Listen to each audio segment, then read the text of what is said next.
told your friend you're not okay? And tell me what's wrong and why you never said you felt that way.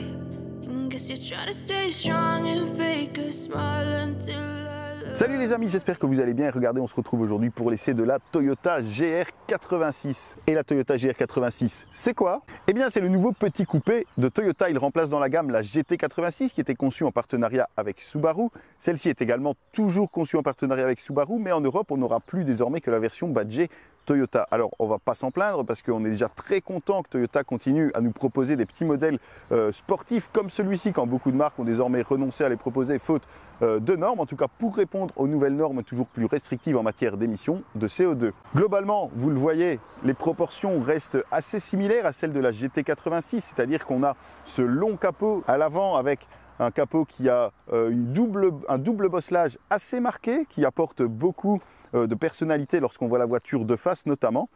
Et puis on a ce toit forcément très bas, cette hauteur très contenue et cette chute de toit qui se termine par un coffre assez court. De profil, globalement, on a donc ce long capot, ce long empattement et puis des porte-à-faux qui sont vraiment réduits au minimum et qui permettent donc d'apporter un look très musclé à la voiture. Le look est d'ailleurs encore plus musclé que sur la précédente, notamment parce qu'on a des bas de caisse qui sont plus travaillés, qui sont un petit peu plus dessinés, un petit peu plus musculeux. Et puis regardez ici, on a des écopes pour le guidage d'air qui apporte là encore un côté assez GT, assez puissant à la ligne de la voiture. Et si le style est en ligne directe avec la précédente GT86, Toyota a quand même tenu compte des différentes critiques émises par les propriétaires de la précédente génération, notamment sous le capot. Parce que si la GT86 était saluée pour ses qualités dynamiques, eh bien la plupart des avis avaient tendance à dire que le moteur était un petit peu en deçà de ce que pouvait encaisser le châssis. Du coup, Toyota en a tenu compte et la cylindrée du moteur passe donc de 2 litres à 2 litres 4. Ça, c'est plutôt à contre-courant de ce qui se fait habituellement, puisqu'on a tendance à réduire la cylindrée pour ajouter des turbos. Et bien ici, on passe à 2 litres 4 avec un moteur qui reste bel et bien atmosphérique. Et du coup, les performances sont revues nettement à la hausse, puisque le 0 à 100 est désormais établi en 6,3 secondes. C'est 1,5 seconde de moins que sur la GT86 et la vitesse de pointe atteint 226 km/h. Et 226, c'est aussi la contenance du coffre, en litres bien entendu. Alors c'est une contenance qui est tout à fait honnête pour un véhicule de ce type. Ce sera assez pratique en tout cas pour envisager un petit départ en week-end, voire même des vacances un petit peu plus longues, et en tout cas largement suffisant pour les courses de la semaine d'un couple ou d'une petite famille.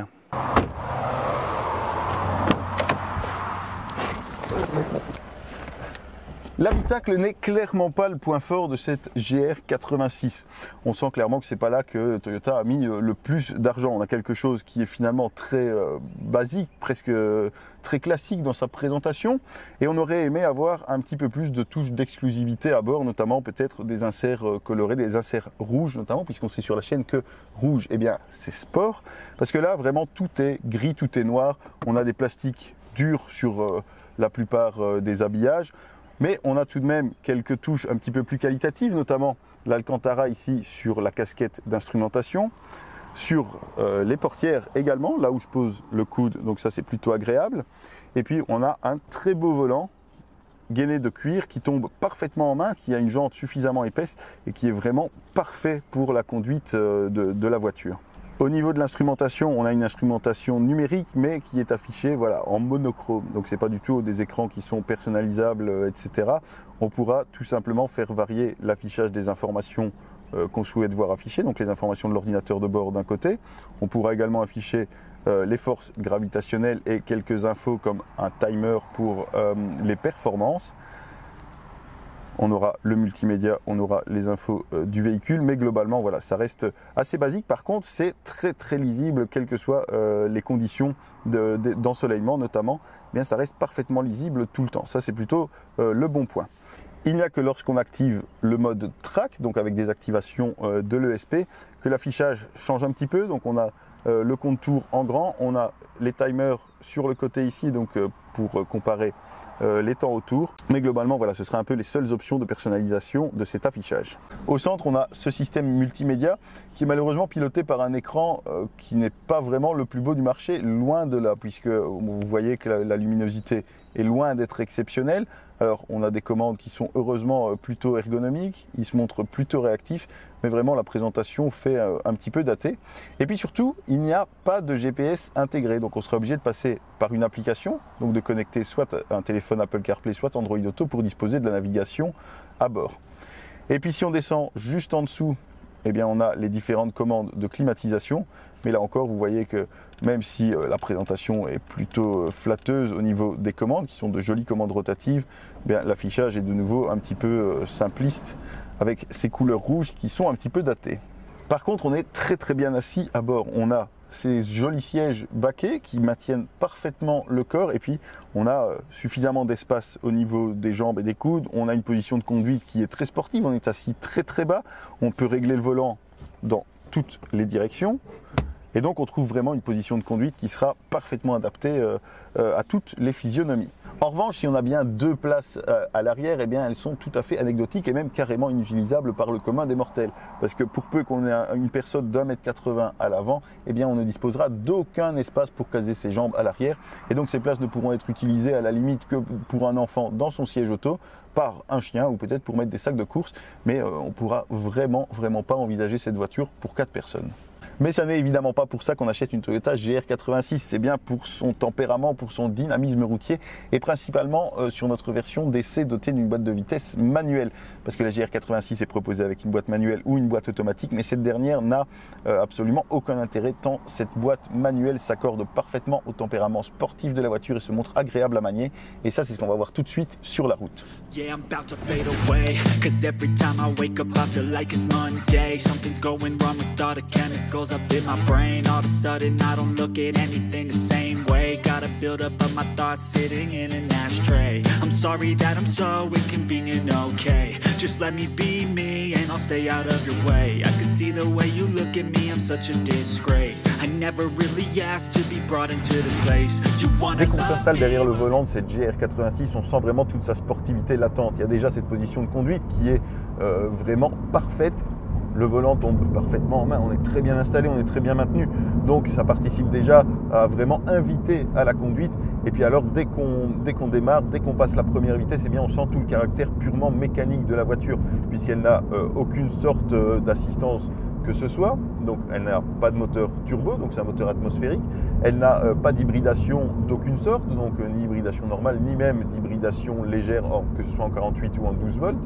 Et donc tout ça participe à un sentiment mécanique très pur, en fait très brut. Et ce côté mécanique, on le retrouve aussi dans la boîte de vitesse qui est un pur régal à manier. Elle est précise, elle est directe, les débattements entre les rapports sont super courts et du coup ça renvoie vraiment un sentiment de maîtrise à tout instant qui est super agréable et du coup on prend vraiment beaucoup de plaisir à jouer avec la boîte de vitesse et c'est pour ça que je disais tout à l'heure dans l'introduction, dans la présentation de l'intérieur que la boîte automatique ne me semblait pas avoir beaucoup d'intérêt sur ce modèle, tant cette boîte de vitesse manuelle est un pur régal, comme je le disais.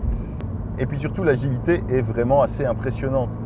C'est-à-dire qu'on a un châssis qui est vraiment réglé aux petits oignons, les suspensions, l'amortissement est vraiment parfait, parfois un peu ferme sur chaussée dégradée, mais on lui pardonnera assez facilement puisqu'il apporte beaucoup de maintien de roulis en courbe. La voiture vire pratiquement à plat sur les larges courbes, c'est très impressionnant. Et puis sur les courbes plus serrées, on est vraiment surpris par l'agilité, la direction à tout moment, cette direction qui est également hyper directe, hyper bien calibrée.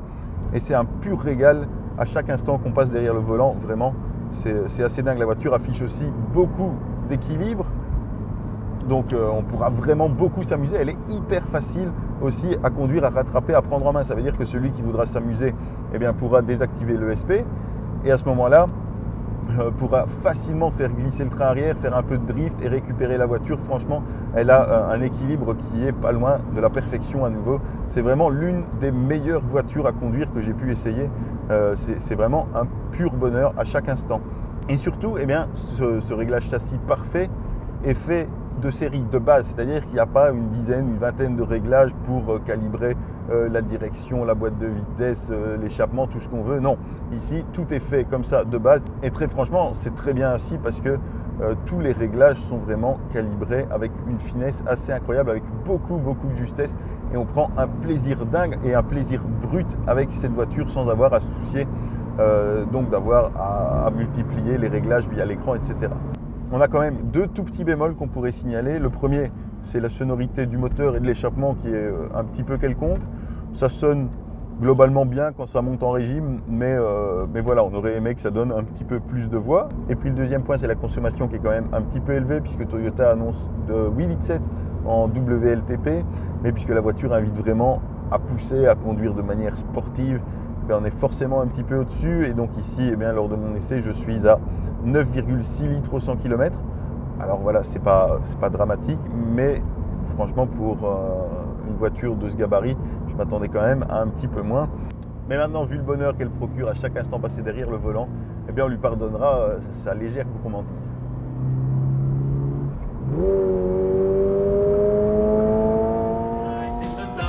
Never be the same. I don't really wanna hurt you, but I can't control the pain. If you're sticking by my side, maybe we could be okay. Okay, maybe you could be the change I need today. I promise that I've never felt this way. I really hope that you will choose to stay through all the pain.